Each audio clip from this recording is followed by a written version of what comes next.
Last topic है आपका polymers में, जो एक टॉपिक रह गया वो है classification of polymers on the basis of molecular forces.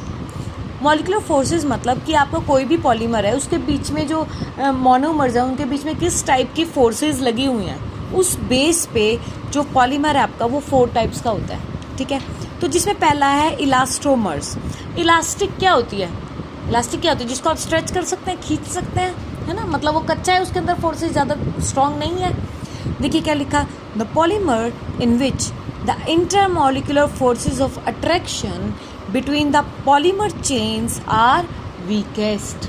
तो पहला अगर आपसे कोई पूछे कि वीकेस्ट फोर्सेस ऑफ अट्रैक्शन किसके अंदर होती है, इलास्टोमर, उनको हम इलास्टोमर्स कहते हैं, उन पॉलीमर्स को हम इलास्टोमर्स कहते हैं। They having elastic character like rubber, they are called elastomers. Clear हो गया?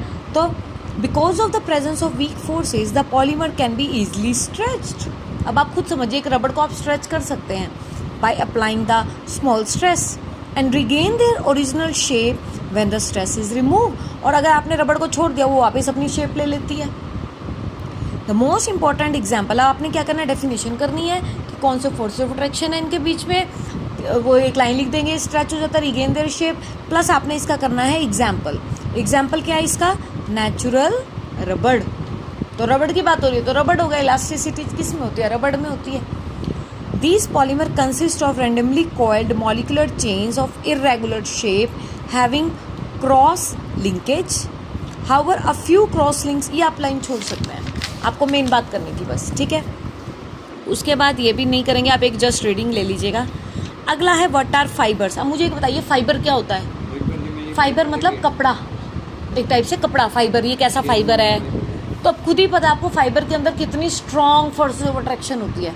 ये आपको मैं ट्रिक बता रही हूँ, वैसे याद रख सकते हैं हम। तो fibre, these are the polymer which have strong intermolecular forces between the polymer chain. इसमें फोर्स ऑफ अट्रैक्शन क्या होंगी? स्ट्रॉन्ग। इलास्टोमर्स में क्या थी? वीकेस्ट। ठीक है, इसमें स्ट्रॉन्ग होगी। These forces are either hydrogen bond और डाइपोल डाइपोल इंटरेक्शन, ये बॉन्डिंग हो सकती है। एग्जाम्पल करते हैं, तो आपने इसमें एग्जाम्पल करने हैं, ये देखिए, नायलॉन 66, टेरालिन, सिल्क, जितने भी कपड़े हैं, नायलॉन 66 भी कपड़ा बनता है, फाइबर बनता है, टेरालिन भी कपड़ा बनता है, सिल्क भी कपड़ा है। तो जो भी जितने भी फाइबर हैं वो स्ट्रॉन्ग फोर्सेस ऑफ अट्रैक्शन होती है। ओके, कर लेंगे। उसके बाद देखिए नाम अगला क्या है, थर्मोप्लास्टिक।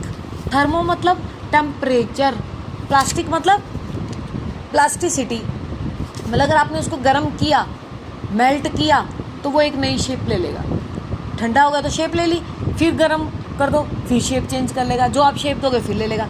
थर्मो मतलब टेम्परेचर, प्लास्टिसिटी मतलब मूवमेंट, कुछ भी वो चेंज होता रहता है। These are the polymer which can be easily soften, easily soft हो जाएंगे कब? Repeatedly when heated and harden when cooled. गर्म करोगे मेल्ट हो जाएगा, ठंडा करोगे जम जाएगा, फिर शेप ले लेगा जो आप दोगे। क्लियर होगी? विल द इंटरमॉलिकुलर फोर्सेस, इनके बीच में कौन से होते हैं? इंटरमीडिएट होते हैं।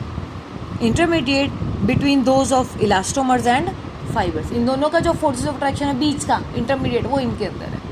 ओके, एग्जाम्पल कौन से हैं? PVC, Teflon, polythene.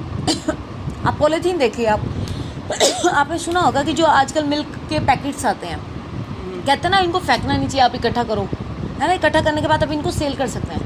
वो मिल्क के पैकेट्स का क्या करते हैं, दोबारा से उसको मेल्ट करके, हाँ जी, रिसाइकल करते हैं, उनका दाना बनाते हैं, दाने में फिर जो भी कमी शमी है वो मिक्स करके फिर उसकी नई चीज़ें बन जाती हैं, तो वो रिसाइकल्ड होती है। ठीक है, तो वो चीज़ें यहाँ पे। अगला लास्ट है थर्मो। थर्मो मतलब टेम्परेचर, सेटिंग, सेट हो गया, मतलब एक बार आपने हीट किया वो सेट हो गया, उसके बाद आप हीट करी चलिए, उससे कोई फ़र्क नहीं पड़ने वाला, वो थर्मो सेटिंग हो गया। समझ गए कि नहीं? These are the polymer which undergo permanent change on heating.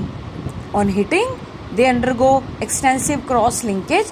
इनके अंदर क्रॉस लिंक्ड हो जाएंगे, बहुत स्ट्रॉन्ग होती है इसका मतलब, between different polymer chain, and they form a network solid. As a result, they become very hard and infusible. Infusible मतलब दोबारा मेल्ट नहीं होंगे। अब ये अगर आप दोबारा हीट करेंगे वो चेंज नहीं होंगे। Therefore, they cannot be reused. For example, melamine, formaldehyde resin, आपको कराया था मैंने, पैकलाइट, एटसेट्रा। क्लियर है? तो ये थे आपका last topic, types of classification of polymer on the basis of molecular forces. तो आपको ये भी कोई भी इसका MCQ भी आ सकता है। आपको एग्जांपल दिया जाएगा कि मान लो स्ट्रॉन्ग किस में होती है, तो 4 एग्जांपल देंगे सबसे स्ट्रॉन्ग किस में होती है, इनमें से कौन सा इलास्टोमर है, इनमें से कौन सा फाइबर है, एग्जाम्पल देंगे 4 कर लेंगे। इंपॉर्टेंट है, ये टॉपिक आता है पेपर में।